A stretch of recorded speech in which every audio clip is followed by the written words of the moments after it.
Vamos a seguir. No quiero hacer los videos muy largos porque encima después tardan un montón en subirse a YouTube. Así que vamos a tratar de hacerlos más cortitos. ¿Qué tenemos acá? Acá tenemos una tabla periódica, su mejor amiga de físico-química a partir de ahora en adelante. Van a trabajar siempre con la tabla periódica, así que recuerden tener siempre una tabla periódica a mano. Ahora que están trabajando de casa pueden usar cualquiera de la computadora, del celular y demás, pero cuando nos encontremos nuevamente en la escuela, y ojalá eso suceda, bueno, van a tener que tener la tabla periódica física, ¿sí? Esta tabla periódica igual no está completa, pero bueno, la puse porque se veían bien los numeritos y las letras. A veces cuando se amplía en un PowerPoint se pierde calidad y bueno. Pero no importa, lo que me importaba de esta tabla periódica es darle algunos tips para poder reconocer los elementos de valencia. Nosotros vamos a trabajar con dos tipos de uniones. Ahora vamos a ver cuáles son bien las uniones, pero los átomos se pueden enlazar formando uniones iónicas, covalentes o metálicas. Y son todas palabras nuevas. La palabra metálica creo que es la única que les puede sonar. Eh, pero bueno, nosotros vamos a trabajar y profundizar en lo que son las uniones iónicas y covalentes. No vamos a trabajar con las metálicas, más allá de que vamos a ver por arriba de qué se trata eso. Así que no vamos a trabajar con los elementos de transición. Los metales de transición, que son los que están acá, no les vamos a dar bolilla por el momento. Solo vamos a trabajar con los elementos de los grupos 1 y 2 y de los grupos 13 al 18. Vamos a hacer enlaces, uniones, vamos a unir átomos que están en estos dos grupitos, ¿sí? Es fácil identificar la cantidad de electrones de valencia que hay dentro de estos grupos. ¿Y cuál es el truco? Bueno, el número del grupo me va a indicar la cantidad de electrones de valencia. Primero tengo que saber que en cada grupo, en el mismo grupo, tengo la misma cantidad de electrones, ¿sí? Yo en otro de las diapositivas les había dicho que en el grupo 1 teníamos un solo electrón de valencia. Ok, en todo el grupo tenemos un solo electrón de valencia. Por lo tanto, el hidrógeno tiene un electrón de valencia, el litio también, el sodio también, el potasio también y así sucesivamente. Y qué casualidad que el nombre de ese grupo es el grupo 1 y tienen un electrón de valencia. Bueno, ese era el tip que les quería dar. El grupo 2, en el grupo 2, los elementos del grupo 2 tienen dos electrones de valencia, todos estos que están acá. Como esto no les va... Ay, perdón. Como a estos no les vamos a dar bolilla por el momento, no vamos a preocuparnos cómo obtener los electrones de valencia de estos elementos de acá, ¿sí? Vamos a ver cómo obtenemos los electrones de valencia de este otro grupo. Bueno, si a todos estos números les restamos 10, obtenemos el número de electrones de valencia. Estos elementos de acá, que son del grupo 13, tienen todos 3 electrones de valencia, los del grupo 14 tienen 4, los del grupo 15 5, los del 16 6, los del 17 7 y los del 18, como ya saben, tienen 8 electrones. Los del grupo 8 son los que cumplieron ya naturalmente la regla del octeto, tienen 8 electrones de valencia y no se combinan con ningún otro elemento.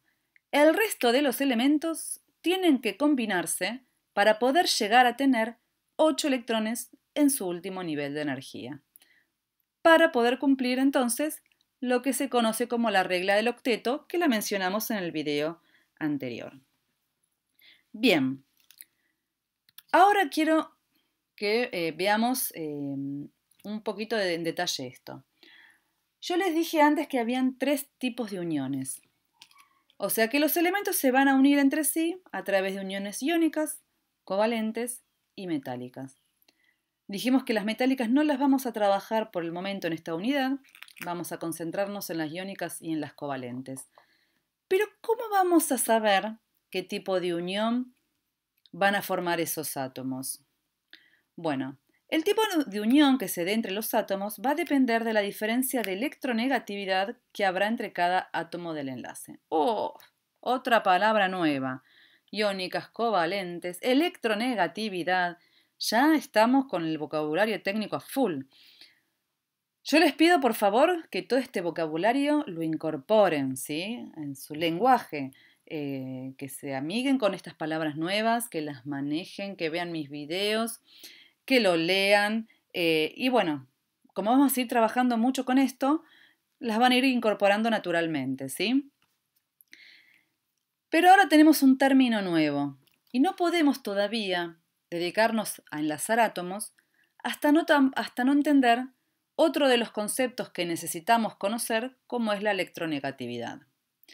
¿Qué aprendimos hasta ahora? Aprendimos que los elementos en su estado natural tienden a estar enlazados. ¿Por qué? Porque de esa manera son más estables. ¿Por qué son más estables? Porque evidentemente necesitan tener 8 electrones en su último nivel de energía, ¿sí? Eso es lo que se conoce como la regla del octeto. O sea que todos los elementos van a tender a unirse para tener 8 electrones en su último nivel de energía. ¿Y ahora qué vamos a ver? Ahora vamos a ver cómo van a ser esas uniones. Si yo junto dos elementos de la tabla periódica, ¿cómo se van a enlazar? ¿Se van a enlazar con una unión iónica o con una unión covalente? ¿O con una unión metálica? Bueno, de eso va a depender la diferencia de electronegatividad. Pero antes de entender lo que es la diferencia de electronegatividad, hay que entender qué es la electronegatividad. Y acá tenemos otra tabla periódica muy borrosa, pero ¿qué me interesa de esta tabla periódica? Los colores. Yo quiero que vean los tonos de colores que hay en esta tabla, del amarillo al rojo fuerte, y esta tabla lo que me está indicando son los valores de electronegatividad. Bien, lo primero que tienen que saber es qué es la electronegatividad. La electronegatividad es una fuerza, y vieron que siempre hablamos de fuerza, todo fuerza, ya parecemos como Star Wars. Pero todos los átomos tienen una fuerza para atraer electrones de un enlace, ¿sí?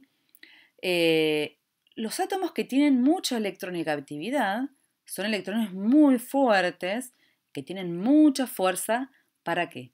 Para atraer electrones. Ustedes vean la palabra electronegatividad, habla de electrones, ¿sí?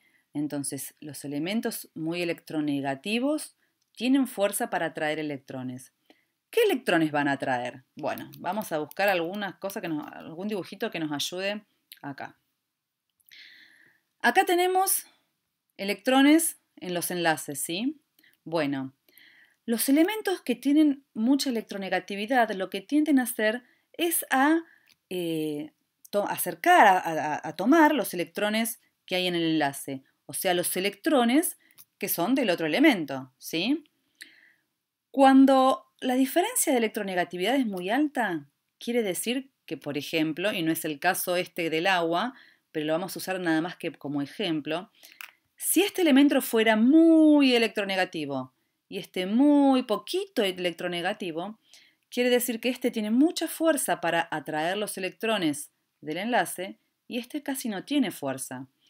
¿Qué va a suceder ahí? Que este elemento se va a quedar probablemente con el electrón de este otro elemento más cerquita de él, porque tiene más fuerza para agarrarlo, ¿sí? Si los dos tienen fuerzas parecidas, es posible que estos dos electrones se queden en una zona intermedia entre ambos y que los electrones se compartan, ¿sí? Y esa diferencia pequeña puede ser porque los dos son muy débiles o porque los dos son muy fuertes, ¿sí? ¿Se entiende? Imagínense un imán. Imagínense que acá tenemos un imán y acá tenemos otro imán. Si este imán es mucho más grande que este, va a atraer con mucho más fuerza estas piedritas de metal que hay acá, ¿sí? Entonces, estas piedritas de metal que hay acá van a estar más cerquita de este imán y más lejos de este otro. Ahora, si los dos son imanes muy fuertes, las piedritas de metal se quedan en el medio. Y si los dos son imanes muy débiles, también las piedritas de metal se van a quedar en el medio, ¿sí? Esta imagen que les trato de generar de las fuerzas que tienen estos elementos para atraer electrones es muy importante para entender cómo van a ser las uniones que se van a generar. Pero antes de ver eso, yo necesito que entiendan qué información les da la tabla periódica. Si bien las tablas periódicas de ustedes no tienen estos colores, sí tienen que acordarse cómo es la electronegatividad en las tablas. A ver, es un dato que está en la tabla periódica. si ustedes buscan en todas las tablas periódicas, ven que acá siempre hay un elemento que es el que se usa de ejemplo para explicar lo que hay en la tabla periódica. Y van a ver que les va a decir en algún lugar qué tal numerito es el valor de electronegatividad de ese átomo. ¿Qué me están queriendo decir los colores? Los colores rojo fuerte me hablan de los elementos más electronegativos. ¿Y dónde están los elementos más electronegativos de esta tabla? Están acá, ¿sí? Por ejemplo, el flúor, esta tabla está un poquito borrosa y no se ve, pero lo pueden comprobar con cualquier tabla periódica que tengan. El flúor es el elemento más electronegativo de todos. Tiene una electronegatividad igual a 4, ¿sí? Es el valor más alto que van a encontrar en la tabla periódica. ¿Cuáles son los que tienen menos electronegatividad, los más débiles, los que no tienen fuerza para atraer electrones? Son los de color amarillo, ¿sí? O sea que si yo veo y hago un análisis de cómo aumenta la electronegatividad en la tabla periódica, veo que aumenta para este lado, ¿sí? O sea que para este lado es mayor la electronegatividad y que aumenta de abajo también hacia arriba. O sea que si yo tengo que hacer una relación entre el aumento hacia la derecha y hacia arriba, quiere decir que el aumento es el promedio es en esta diagonal hacia arriba y a la derecha. Acá encontramos los elementos más electronegativos, acá encontramos los elementos menos electronegativos. Y esto va a ser clave, porque cuando se quieran unir elementos muy débiles o muy poco electronegativos con elementos muy electronegativos, el tipo de unión que se va a generar va a ser distinta a que cuando se quieran unir dos elementos que tienen mucha fuerza o dos elementos que tengan poca fuerza. Vamos a ver esto. Esta delta, que significa variación, esta En es la electronegatividad, así resumimos diferencia de electronegatividad. ¿Y qué es la diferencia? La palabra diferencia se los dice, es una resta. Es la diferencia que hay entre la electronegatividad de un elemento y la de otro, ¿sí?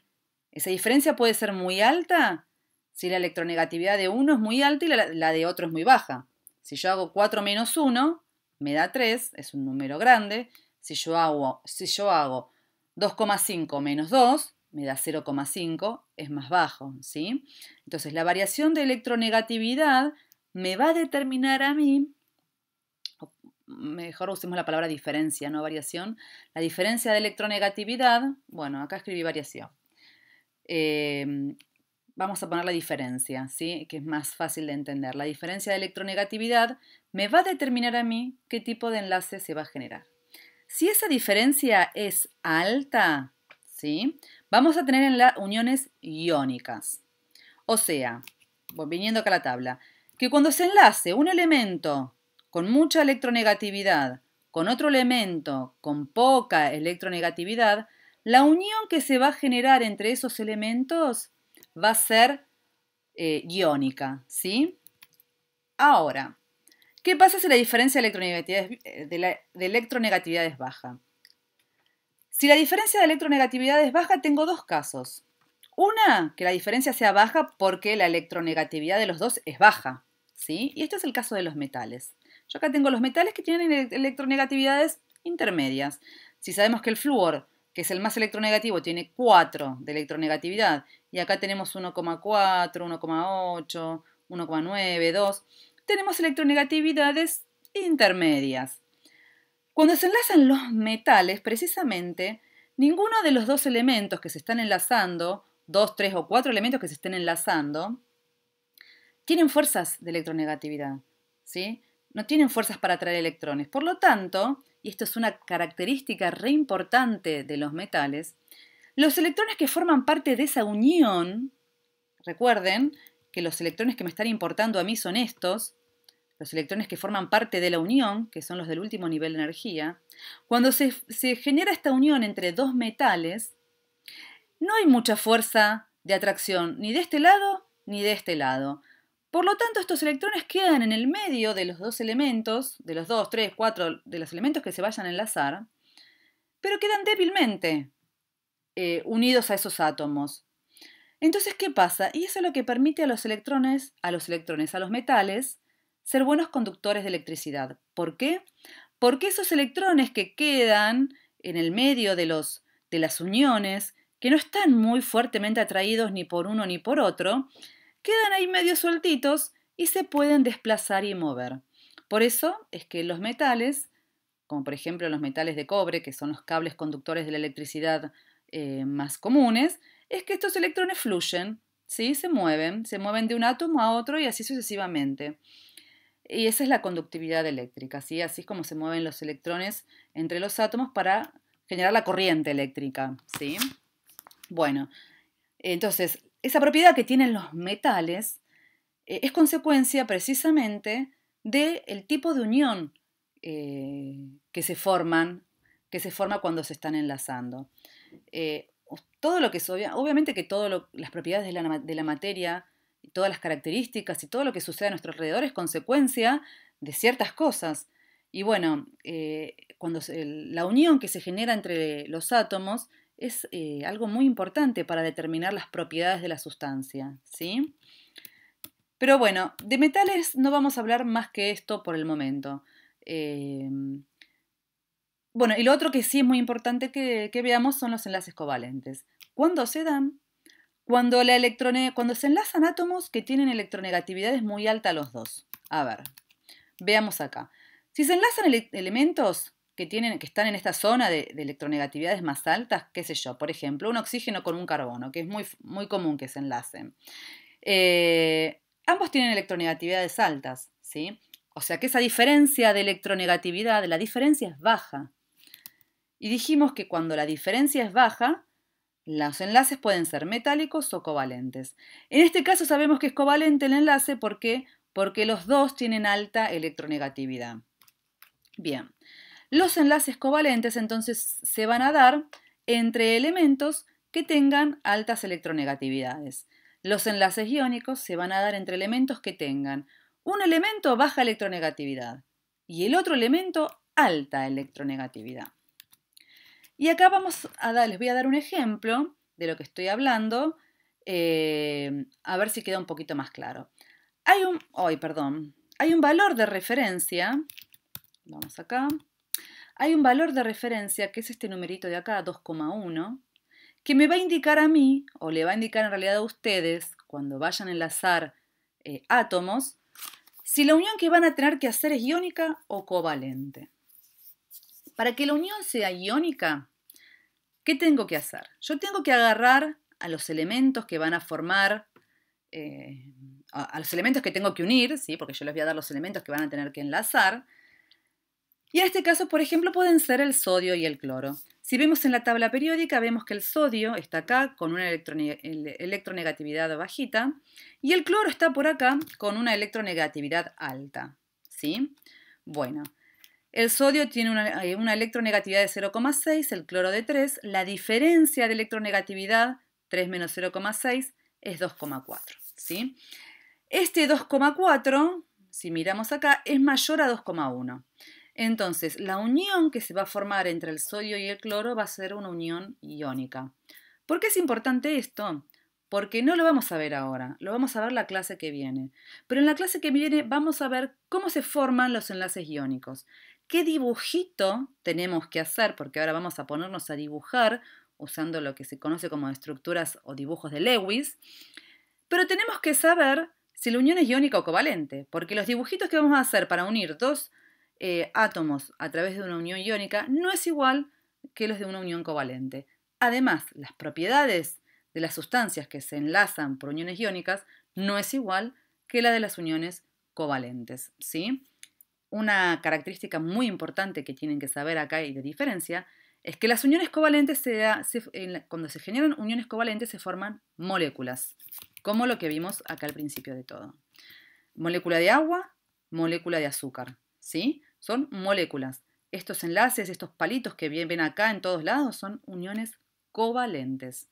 En cambio, como vimos recién, el cloro y el sodio no tienen uniones covalentes, tienen uniones iónicas que les permiten formar estas estructuras cristalinas que no se pueden formar con uniones covalentes, ¿sí? Entonces, miren lo importante que es poder distinguir cuándo tengo que hacer una unión covalente y cuándo una iónica. Volvamos al ejemplo que estábamos viendo recién. Entonces, si la diferencia de electronegatividades es mayor a 2,1, voy a tener una unión iónica, ¿sí? Como en el caso del cloro y el sodio. Y si es menor a 2,1, voy a tener una unión covalente, como el caso del carbono y el oxígeno. La electronegatividad del carbono es 2,5, la electronegatividad del oxígeno es 3,5, la diferencia de electronegatividad es 1, ¿sí? Por lo tanto es menor a 2,1. El carbono y el oxígeno se van a enlazar a través de uniones covalentes. Bueno, yo sé que es mucho, yo sé que hay muchos conceptos nuevos, yo sé que si no estudiaron bien y no entendieron lo que era el átomo, la estructura atómica, lo que eran los electrones, los de valencia y demás, esto les va a costar mucho más. Así que espero que aquellos que no hayan seguido la materia desde el principio se pongan a ver los primeros videos, se pongan a ver las primeras actividades para poder entender lo que vamos a ver a continuación, ¿sí? La semana que viene vamos a seguir con estas uniones, les voy a enseñar lo que son los dibujos de Lewis o las estructuras de Lewis y vamos a empezar a dibujar. No tienen actividad para esta clase, pero les pido por favor que lo lean porque si no después que vean los videos, les presten atención, tomen apuntes, me consulten aquellas cosas que no quedaron claras o no se entendieron, porque la semana que viene van a tener que hacerme más cosas, me van a tener que hacer algunas cositas y se va a seguir complejizando todo esto. Así que si hay algo de acá que no se entendió, no podemos avanzar. Necesito por favor que me consulten las dudas que hayan quedado. Así que bueno, nos vemos la semana que viene. Chau chicos.